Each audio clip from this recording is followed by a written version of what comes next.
Hello, my name's Odessa. During a family trip to Palm Springs, they told me to sit at my own table. I thought it was just tradition, but a few days later, every investor in our company pulled out, without warning. The dinners I wasn't invited to, the meetings I wasn't told about, the polite smiles that hid something much colder. Was this really about family? Or was it always a setup to erase me, quietly? I kept asking myself, how did I go from co-founder to ghost? And why? Did no one stop it? I had told myself this trip would be different. Palm Springs in the summer wasn't everyone's idea of a relaxing getaway, but the resort Thayer's parents picked was immaculate. Whitewashed stone, saltwater pools, soft jazz humming through hidden speakers. Every towel folded with surgical precision. It was a kind of curated perfection that dared you to be out of place. And maybe this time, I wouldn't be. Thayer had said it'd be a chance to reconnect, that his parents were trying with me. I wanted to believe him. I packed light. I even brought the dress Callista once complimented in passing, though her tone made it sound more like critique. When we arrived that afternoon, the desert air shimmered with heat. The valet took our bags, the front desk manager greeted us like old friends, and I followed the family into the resort's glassy coolness, hoping that maybe, just maybe, this time I wouldn't feel like a guest in my own marriage. By the time we reached the rooms, it was past 5 p.m. We'd barely unpacked when Callista tapped on the door and said dinner reservations were for 6:30. I changed, took a breath, and told myself, smile. You're not the enemy here. The patio restaurant glowed in sunset gold. Tables lined the edge of a manicured garden, with string lights swaying gently above. I walked alongside Thayer, scanning the large round table already half filled with Everett, Juno, and the rest of the family. I stepped forward to take the empty seat beside Thayer when Callista raised her hand. Oh, there must be a mix-up, she said lightly, gesturing to the waiter. She prefers quiet. Can we set her just over there? I blinked. She? As if I weren't standing right there. The waiter looked confused, but nodded, guiding me to a smaller table a few feet away, beautifully set for one. I looked at Thayer. He gave a tight shrug. It's just how we do things. I waited for him to realize how it sounded. He didn't. No one said a word to me during dinner. They laughed, passed plates, refilled glasses. At one point, Everett made a joke about Juno's ex-boyfriend, and even Callista laughed. I pushed my fork around my plate, slicing salmon I didn't want, pretending not to care. After dessert, I lingered longer than necessary, hoping someone might notice. No one did. We returned to our rooms just after 8:30. The air had cooled, but my skin still felt hot. I didn't speak, neither did Thayer. He kissed me on the cheek and went straight into the bathroom. I stood by the window, arms crossed, staring at the perfectly lit courtyard. I told myself to breathe. It's just one dinner, I thought. Maybe tomorrow will be different. Morning came fast. I woke before the sun fully rose, dressed quickly, and checked the itinerary I'd been given. Except, of course, there was none. I assumed we'd all go down together, like any normal family on vacation. At 7:40, I texted Thayer. Are we heading to breakfast? No reply.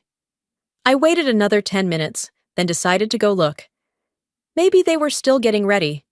Maybe I was being paranoid. The restaurant was already buzzing when I got there. I scanned the space. Empty tables. Then, tucked near the back patio, I saw them. Callista sipping coffee, Everett with a newspaper, Juno mid-bite, already laughing at something Thayer had said. I approached slowly. Why didn't anyone tell me you were coming down? Callista didn't even glance up. We figured you'd join if you felt like it. Everett said nothing. Juno looked at me, her face flush, guilty. Thayer just stabbed at his eggs. My mouth felt dry. I swallowed hard, nodded. Of course. I turned and walked away before anyone could say another word, though I knew none of them would. Back in my room, I sat on the edge of the bed, staring at my phone screen. No reply from Thayer. No updated schedule. No clue what came next. I whispered, not to anyone in particular. Maybe not even aloud. It's not a mistake. It's a system. I stayed in the room the rest of the morning. The sun rose higher, pouring soft light across the tile floors, but I didn't move much. I sat by the window, sipping coffee that had gone cold, and tried not to let the silence feel like confirmation. It was nearly noon when I got a text from the front desk. My spa appointment was ready. I had forgotten I even had one. Part of me wanted to cancel. Another part, maybe the part that still craved structure, grabbed my robe, slipped on sandals, and went. The massage was gentle, the oils expensive, the technician polite. It was exactly what people call relaxing, and yet I spent most of the hour trying to keep my jaw from locking shut. By the time I returned to my room, it was just after 4. My skin smelled faintly of lavender. I thought I might take a nap, let the last of the tension fade. But when I pulled out my phone, instinct made me open Instagram, and that's when I saw it. Juno had posted a photo, candlelit terrace, white tablecloths, Thayer at the center, grinning across the table at Claire, our biggest investor, along with 2 more from the board. Everyone looked so warm, so pleased with themselves. Everyone but me, because I wasn't there. I froze, staring at the screen.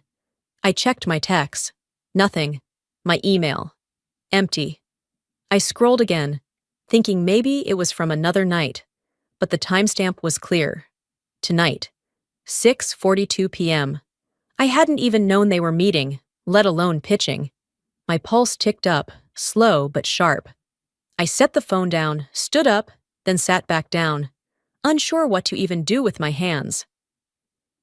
Thayer came in around 9. His shirt was slightly wrinkled, and he smelled faintly of wine and citrus. He didn't say much at first, just loosened his watch strap and toed off his shoes like it was any other evening. I didn't look at him, just said, "Dinner go well?" He hesitated, then gave that vague little shrug he always used when lying wasn't quite necessary, but honesty felt inconvenient. "It was kind of last minute. You seemed like you needed rest." I turned toward him slowly. "You pitched to Claire." He scratched his neck. "It wasn't a formal thing, just ideas tossed around." "You used my eco model," I said, voice flat. "Claire liked it," he said, like that made it okay. I didn't respond. I didn't trust myself to. He went into the bathroom after that. I sat there in the quiet again, my reflection dim in the window. About an hour later, my phone buzzed. A message from Claire. Claire. "Hey, just to confirm, did we already implement that update to the resource model?" I stared at it for a few seconds. The eco model was mine. The update schedule was mine. I had led the data science on it for months. I typed back, "Not yet." I didn't know we were discussing it tonight. There was a pause. Then came her reply. "Ah, I see. Just that." 3 words. But something shifted. Claire wasn't stupid. She had just seen a problem. And I had just seen it too, clearly, unmistakably, for the first time. This wasn't forgetfulness. This was architecture. Later that night, I ran into the family in the lobby. I wasn't trying to, just heading down to get a bottle of water. But there they were, lounging in low chairs, like royalty on break. Callista glanced up and smiled, all syrup and lipstick. "We had such a productive dinner. Shame you weren't feeling up to it," Everett added, without lifting his eyes from the sports section. "Claire really loved Thayer's direction. Very visionary." I smiled back. Tight. My mouth moved, but my heart had already stepped away from all of it. "I'm glad it went well," I said. Then I walked to the gift shop, bought a water I didn't need, and returned to the room. The laughter behind me felt thinner than usual. Back upstairs, I kicked off my shoes, set the water down untouched, and powered up my laptop. I didn't know what I was looking for yet, only that something itched, some wrongness beneath the surface that I'd ignored for too long. And if I had learned anything tonight, it was this. Nothing about this was random. I didn't sleep that night. The screen of my laptop glowed in the dark, painting soft blue on my skin as I clicked through folders, then old albums, then older ones. I wasn't even sure what I was looking for until I saw it. It was buried in a shared family drive. One Thayer's aunt had created years ago to keep memories in one place. The photo itself looked unremarkable at first. A group dinner, long wooden table, a soft-lit courtyard, people chatting, wine glasses raised. Until I looked again. Off to the side, near a potted plant, sat a woman alone. No plate in front of her, no one turned toward her. She wasn't laughing, she was just there. I zoomed in slowly. Her face came into view. Marcelle, Thayer's ex-wife. I'd only seen a few pictures of her before, one from their wedding, which had been quietly buried in a storage box, another from an old social media post, long deleted. But this one was raw. I paused, then saved the image. As I clicked to enlarge it further, I noticed something strange. A note written on the back, in Callista's elegant cursive. "Too fragile for our family." I didn't move. For a second, it was like my entire chest had hollowed out. My fingers trembled slightly on the trackpad. This wasn't just habit. This was how they operated. I texted Juno. Me. Did Marcelle ever talk about them? About how she was treated? There was no reply at first. I waited. A full 30 minutes passed before my phone buzzed again. Juno. Can you be alone for a bit? Me. I'm in my room. Another 20 minutes later, there was a soft knock on my door. I opened it to find no one, but there was an envelope lying just outside. My name, written neatly on the front. Inside, a folded letter. The paper slightly yellowed, ink smudged at the edges. It was from Marcelle, never sent, never spoken about, but kept and passed on. Her handwriting was steady but tired. They never love anyone they can't control. That was the first line. As I read, the shape of everything I had experienced began to mirror hers. She wrote about sitting apart from the family, not being told about dinner plans, being called emotional when she voiced concern, told she was imagining things, the silent smiles, the controlled narrative, and then this. I should have run sooner. I hope whoever comes next doesn't stay as long as I did. By the time I finished reading, the sun was just beginning to trace light through the sheer curtains. I placed the letter on the desk, breathing in the silence. For the first time in days, my mind felt still. Not calm, but clear. They had done it before. They were doing it again. But the difference was, I wasn't her, and I wasn't finished. I reached for my laptop again, not to scroll mindlessly, but to work. I started reviewing every corporate document connected to the startup. Bank authorizations, contracts, booking receipts for this trip. Then our cap table. Who held what? How decisions had been logged. Who had spoken for me, and who hadn't. I checked the billing contact on our hotel booking. My name. The rental car? Mine. Spa? Charged to my account. The dinner Thayer used to impress Claire? Also mine. I wasn't reacting anymore. I was documenting. I copied Marcelle's letter into a password-protected folder and labeled it clearly, just in case. Then I opened the latest pitch deck Thayer had sent to Claire. Not to be petty, not to fight, to prepare. The morning after I read Marcelle's letter, I skipped breakfast. Instead, I walked through the resort paths, stone tiles hot under my sandals, the air already heavy with heat. I needed space to think. I needed to keep moving, because if I stopped, I might start feeling, and I didn't want that. Not yet. Around noon, Callista caught me by the pool. She wore her usual oversized sunglasses and a crisp linen cover-up, the kind only old money wore without irony. I nodded politely, expecting small talk, or maybe a veiled comment about how tired I looked. Instead, she gestured to the chair beside me and sat, crossing her legs with the kind of precision that said, I am always in control. I've been thinking, she started. For legal clarity, perhaps Thayer should hold the main corporate account, just on paper, Nothing changes. I turned slowly, letting the words sink in. For the business? I asked, already knowing the answer. She smiled. It's what any strong family business does. My hands gripped the arms of my chair. We're not a family business, I said, my voice even. We're a partnership, founded together, structured legally, managed jointly. She waved a hand lightly, like brushing away dust. Of course. It's just cleaner, less complicated for investors, especially when it's, well, family. I didn't respond. I just stood up, thanked her for her input, and walked away. Thayer said nothing during the exchange. He'd been sitting behind us, pretending to scroll his phone, but I knew he'd heard every word. And he hadn't spoken. Not once.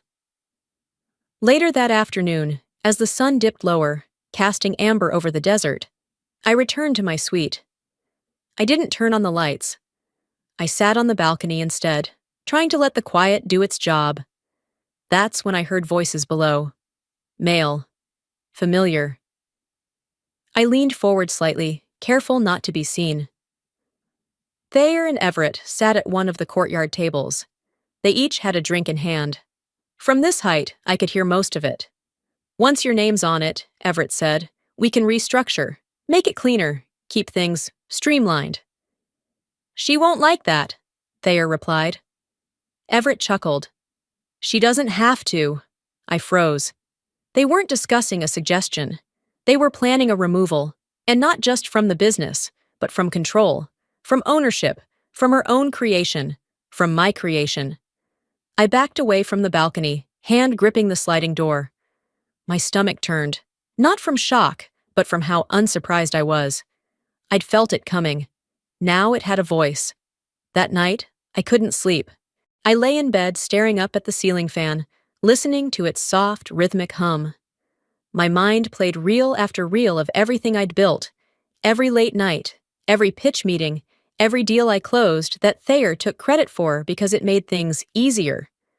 They weren't just rewriting the business, they were rewriting me out of it.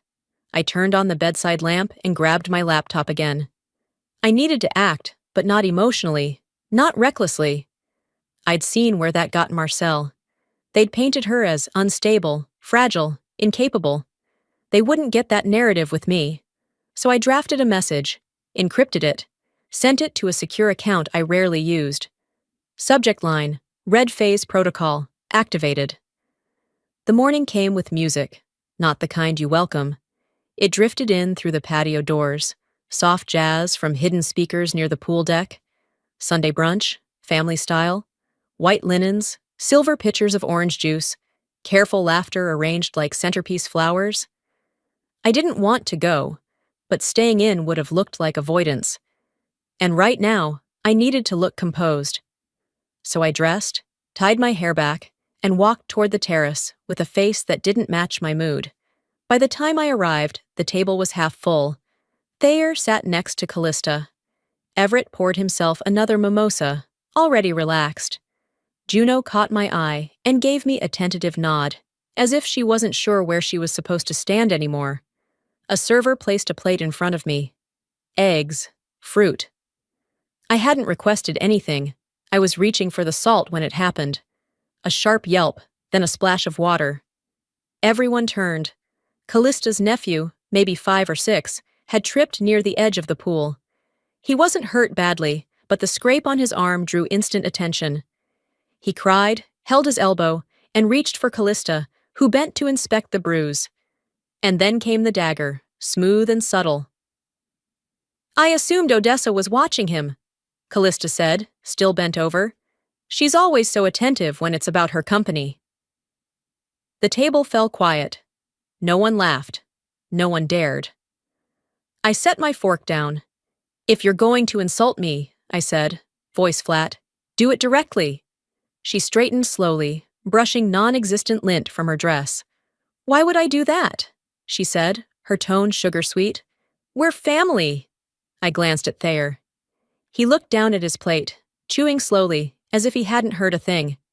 Juno reached for her napkin and squeezed it tight, her knuckles pale.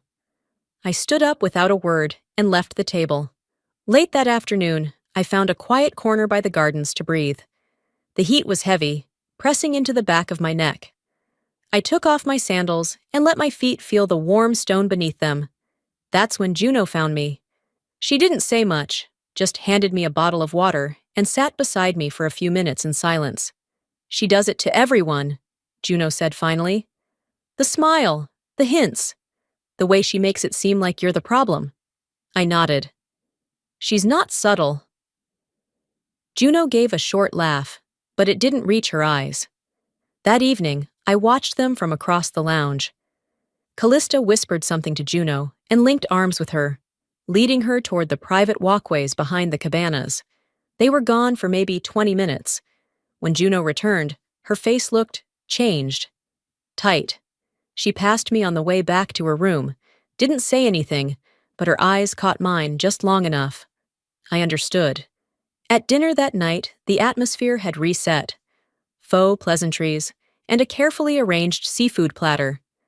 Callista poured herself a glass of white wine, made a joke about Florida humidity, and Thayer chuckled like it was all normal again. When the plates were cleared, I leaned forward slightly and said, just loud enough for her to hear, "Next time you come for me in public, bring more than a brunch tray." She blinked. "Excuse me?" "You heard me," I replied. "Keep testing me, I promise. I'll start playing your game. Just not by your rules." Her expression didn't change, but the grip on her wineglass tightened for a second. Everett looked between us. Thayer pretended not to notice. After dinner, I walked straight back to the room. No pauses, no distractions. I poured myself a glass of water, sat at the desk, opened my laptop, and reviewed every reservation, booking, and line item connected to this trip. Every room was under my name. Every car. Every dinner. Then I started canceling. I stayed at the desk long after the last dinner plate had been cleared from the table downstairs. The lamp beside me cast a warm, focused circle of light on the wood grain. Outside the window, the resort glowed softly. Well-manicured silence, oblivious to the storm I was about to unleash. No second-guessing. No hesitations. I logged in. Room 403, Everett and Callista's, canceled first. A confirmation email hit my inbox before I even clicked the next tab. Room 407, Thayer's suite. Gone in under 15 seconds. Spa appointment under Callista's name for 10 a.m. Scratched from the system. Dinner for 6 at the Grove, reserved 3 months ago by me? Cancelled. Every table that night was now unavailable. I made sure of it. Rental SUV, revoked. No backup booking, no driver service, no concierge. They'd be lucky to find a taxi by noon. I paused, rolled my shoulders, then opened my own hotel profile. I shifted my reservation to a luxury suite at a boutique hotel in Santa Barbara. Same check-in day, 2 hours west. I booked it under my maiden name, just in case. I folded a piece of resort stationery in half, wrote a single line, and placed it neatly on the pillow of the bed I was leaving behind. Find your own ride. By the time I zipped my bag and walked out of the room, it was almost 2 a.m. The hallway lights hummed overhead, and the marble floors chilled my bare ankles. I rolled my suitcase behind me, soft wheels moving like they didn't want to wake the sleeping decorum. At the front desk, the night manager looked up with mild surprise. "Checking out early, Ms. Reed?" "Just changing the scenery," I said. "Can you make sure no further charges are applied to my card?" He nodded. "Of course. Would you like us to notify your family?" I met his eyes without blinking. "They'll figure it out." He didn't ask anything else, just handed me a copy of the zeroed-out folio and held the door open as I stepped into the cool desert night. The stars were still out as I pulled out of the circular driveway. I didn't play music. I didn't think, just drove. The further I got from Palm Springs, the quieter everything inside me became.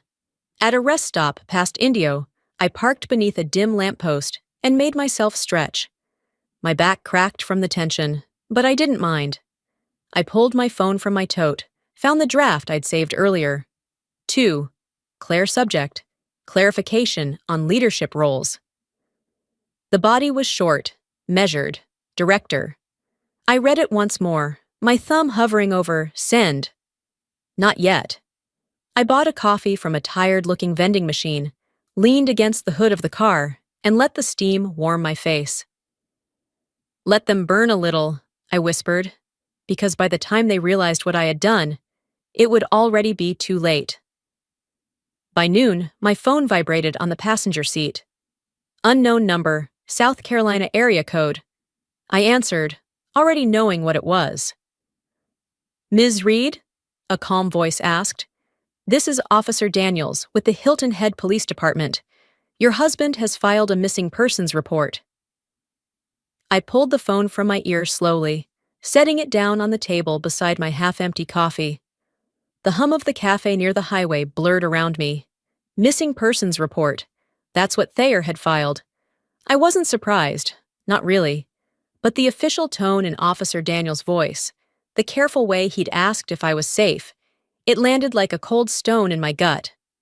I took a breath, then asked calmly, Officer, would you like me to clarify my location now? Yes, ma'am, if you're willing. I gave the address of the hotel in Santa Barbara. Then, before he could ask, I added, I left voluntarily. I'm not missing, and I would like to file a no-contact request. Immediately. He paused. I can initiate that for you, he said. Are you certain?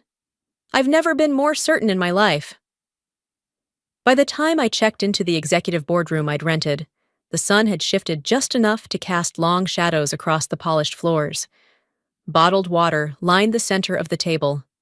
Legal pads. Silence. It looked like a conference room, but it felt like a war room. I arranged the folders, documents, photos, timestamps, printed emails.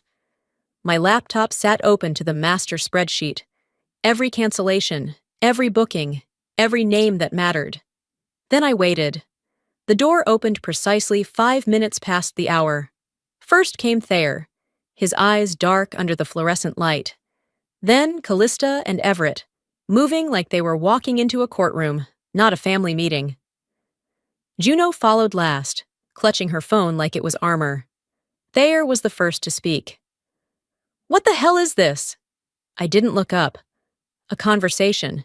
Since you're all so fond of having them behind my back, I thought we'd try it face to face. Callista crossed her arms. Dragging us across the state wasn't necessary. You'll see in a moment, I replied. I slid the photo of Marcel across the table. Then the letter. Then the printout of their Hilton Head booking, canceled. The spa. The restaurant. All of it. Their names.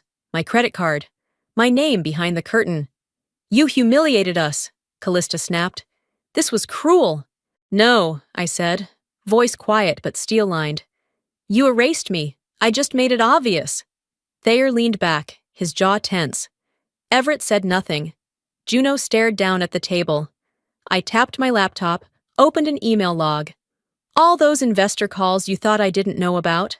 I traced every change, every email Claire never saw, every pitch deck sent without my signature.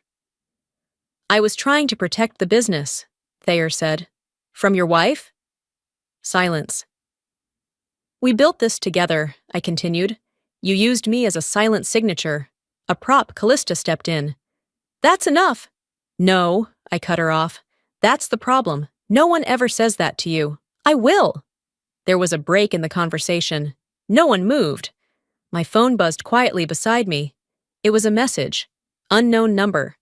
We see who's actually leading. Good for you. I didn't know which investor sent it, but I didn't need to. For the first time in days, I smiled. Not out of spite, not even out of triumph, just clarity. I looked up again, meeting every set of eyes in the room. Let's finish this, I said. They said nothing. I reached for the final document and slid it across the table. Then I leaned forward.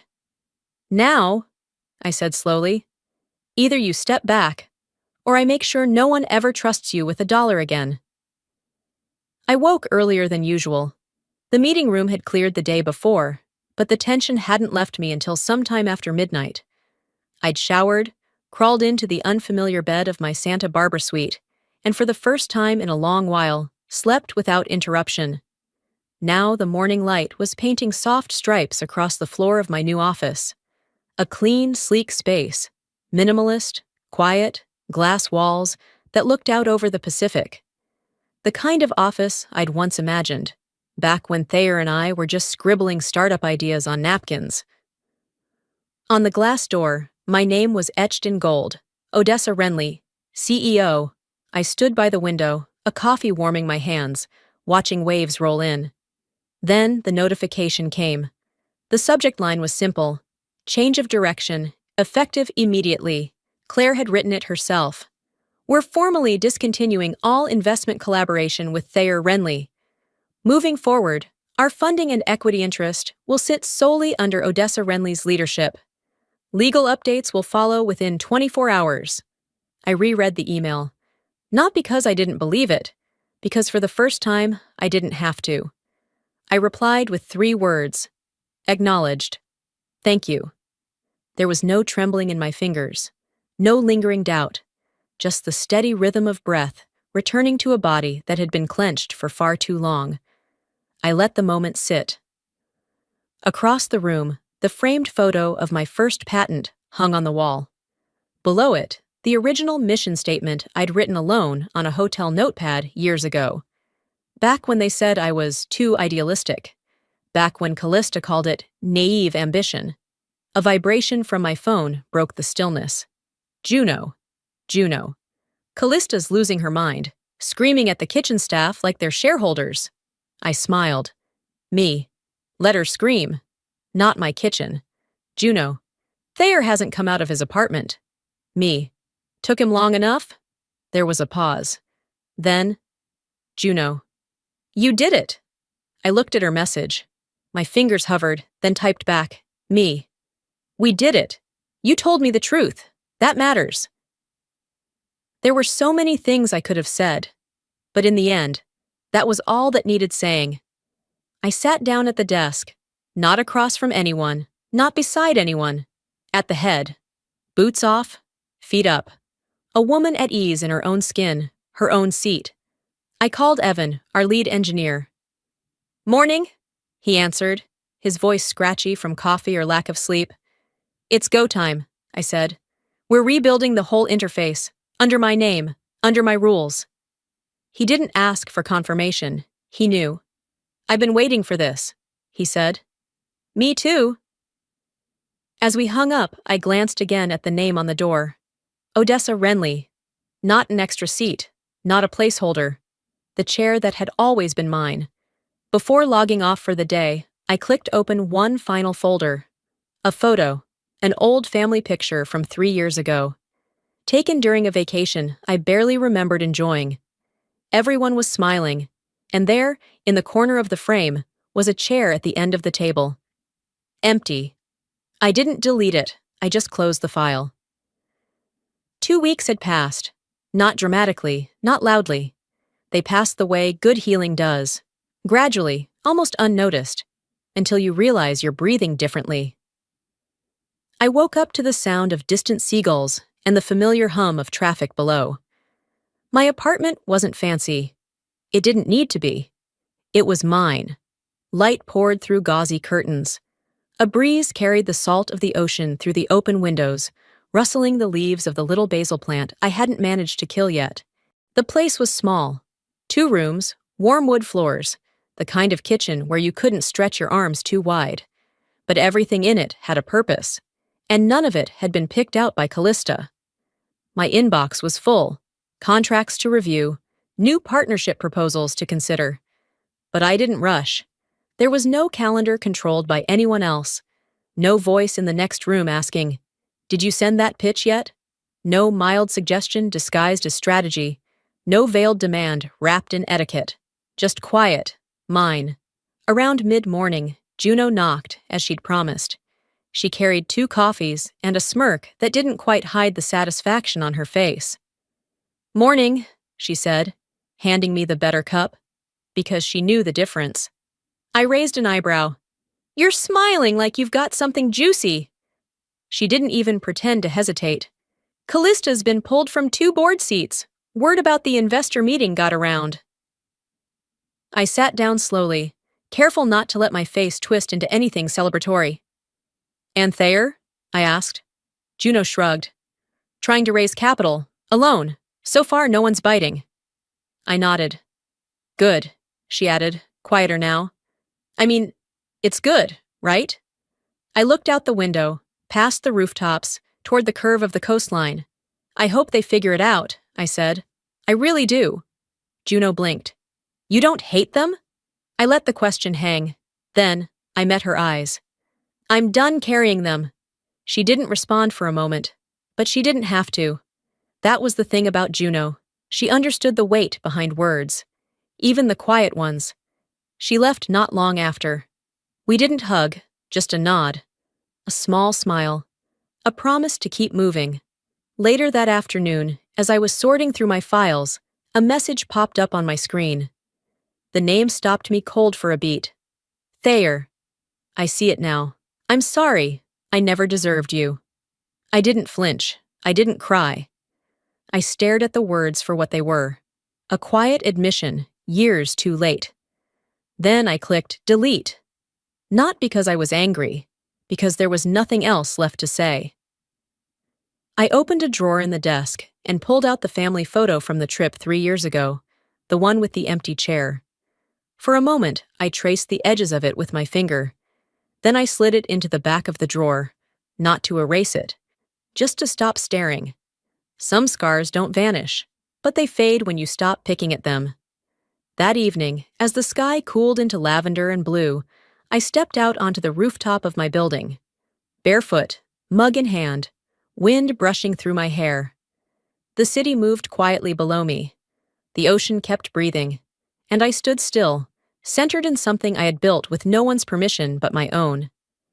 They tried to silence me, I whispered. Now they hear me in every room they enter. A chime from my phone. New message, new partner pitch, clean slate. I smiled, turned, and walked back inside. Then I closed the door. I used to think that staying quiet meant keeping the peace, that if I smiled enough, bent just right, gave them what they wanted, they'd let me belong. But the truth is, silence doesn't earn you respect. It just makes it easier for people to erase you. This wasn't just about one vacation. It was about years of being told I was too much or not enough, never exactly right. If you're watching this and you've ever felt that way, let me say this. You are not difficult. You are not overreacting. You are just finally done shrinking. Sometimes, the most powerful thing you can do is stop explaining yourself. Now, I'd love to hear from you. Have you ever felt like you were being slowly pushed out of your own story? Or maybe you had a moment where you stood up and everything changed? Tell me your city, tell me your story, or just drop a if this hit home. And hey, if this video moved you, made you feel seen, or simply made you pause, comment a 1 below, or tell me where in the world you're watching from. If you didn't connect with it, I'd still love to know why. Let's talk. If you want more stories like this, raw, real, and rooted in resilience, hit that subscribe button. Your support helps us keep sharing voices that matter.